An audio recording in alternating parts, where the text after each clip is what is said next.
show you how I make my plastic birthing boxes, but I also use these boxes for beds for my cat. So I'm making one today for my cat Gunter, and I thought while I'm doing it, I might as well take a video and show you how I do it. So what do we need? Plastic container.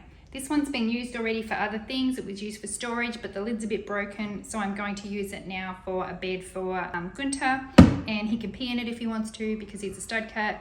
And that won't matter because it's going to keep it nice and contained.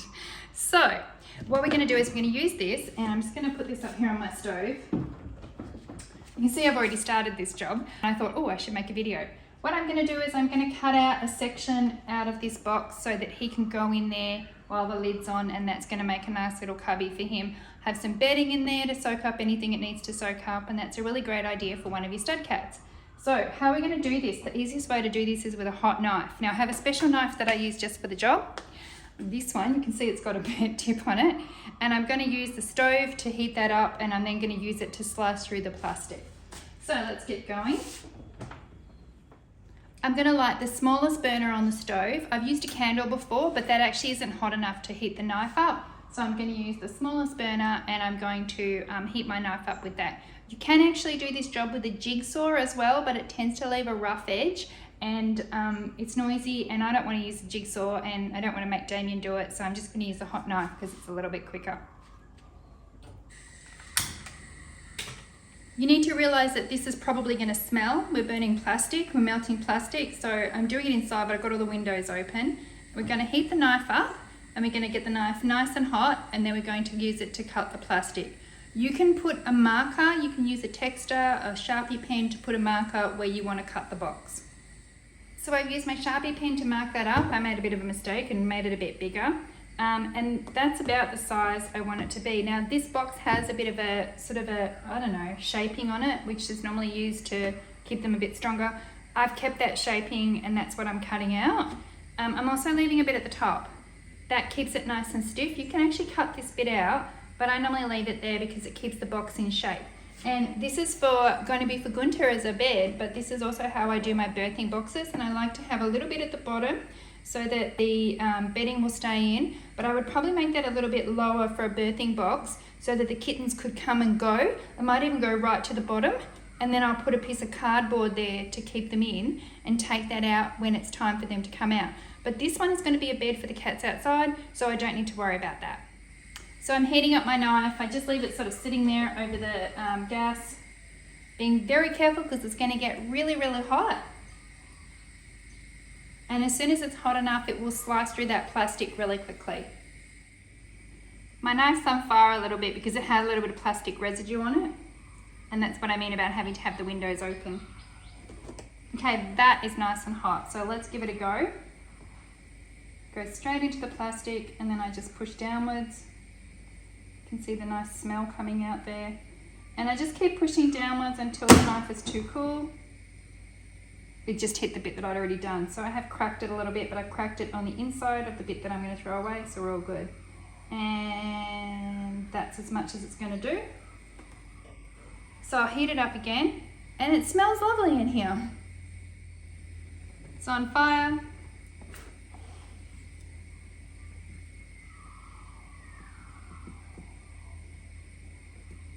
It's like a knife through butter.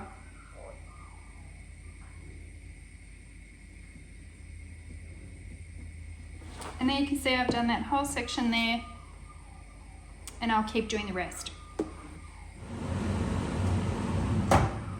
I put the fan on for some of that because it is a bit stinky and it is catching on fire a little bit and a little bit fumy, so I want to do that.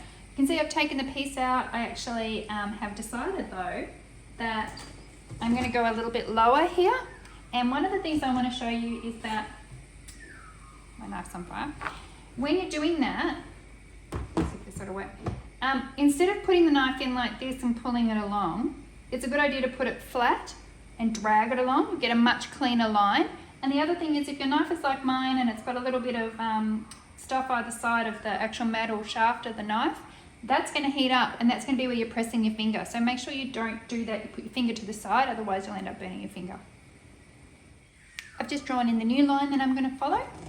My knife is nice and hot. Ooh, smoky. Just being careful not to get the hot stuff. And watch out for the hot plastic as well, because that's really hot. And I'm just going to show you, I'm just going to hold my knife along that line that I've made, and then you're actually using the whole knife, and it is a little bit quicker and better than just using the pointy bit.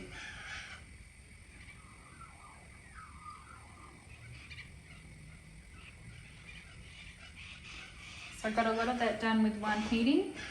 Just going to heat it up again. Smells lovely. There's still going to be an edge at the bottom of the thing, so if he did pull all of his bedding back and pee in there and make a puddle, it's not going to go everywhere.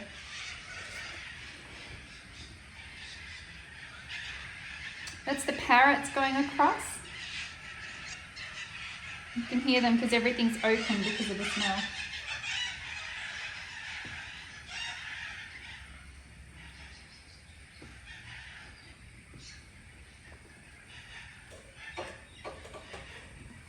Now that I've got to the edge, I'm just going to join up those two bits and these pieces will fall apart. But I should be able to do that in just one, sort of laying the knife along that line. I should just melt it out.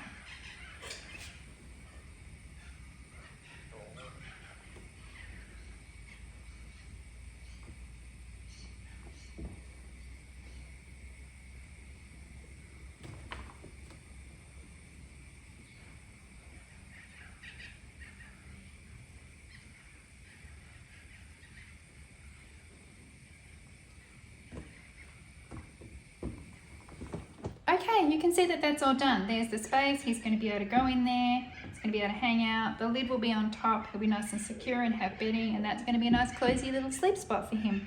If this was for breeding cats, I would have the cardboard going across there to keep the babies in until I was ready for them to come out, and then they can come out. So why do we do this instead of using something that we can just buy? These boxes, I already had them. I was recycling them. I don't need them for what I was using them for, so it's a great idea to reuse them. And it takes, took me about 15 minutes to do. The other reason is I've not found anything that's exactly this shape, especially when it comes to birthing kittens. And I love the idea that I can take the lid off and then get access to everything there. That's also great for if this is for a stud cat and he is going to wee in there. It's really great to just be able to take the lid off and hose it out and then give it back to him. So if you can find something that works as good as this that you can buy, go for it. But this is a great way to make it for yourself. And sometimes you can do it, you can go and buy a new tub like this from a hardware store. They are very inexpensive. Everyone always asks me how many litres they are. I think normally 88 litres is what I use, about 80 or 90 litres for kittens. This one I think is might be 75. And this one's, Gunter's not a very big cat. And this would be fine for some of my other cats as well. If you have a very big cat like a Maine Coon, you're obviously going to need a bigger container. So judge it based on your cat's size. If you're picking it for a birthing box, you want it so that your cat can lay down in it comfortably. And if they stretch out, their legs are going to be able to touch the sides so that they can stretch out when they're giving birth. But for cats, for a bed, for somewhere to be in when you're out in the cabin, if this could go in one of my outside pens, it could go in my barn, it could even go here inside the house, and it'd be really great. So this is what I've done. I'm going to go wash it out and get it ready for Gunter. I really hope that was helpful to you, and if you're after more information about cat breeding and cat breeding topics, you can visit my website. It's catbreedingforbeginners.com. You'll find there I have my podcast, I have lots of articles, I have information about my new cat breeders club, I have information about my social media club for cat breeders. I have lots of content there that you can get and download and really get into, because I'm really passionate about helping people with this hobby because I love it so much and I want you to enjoy it too.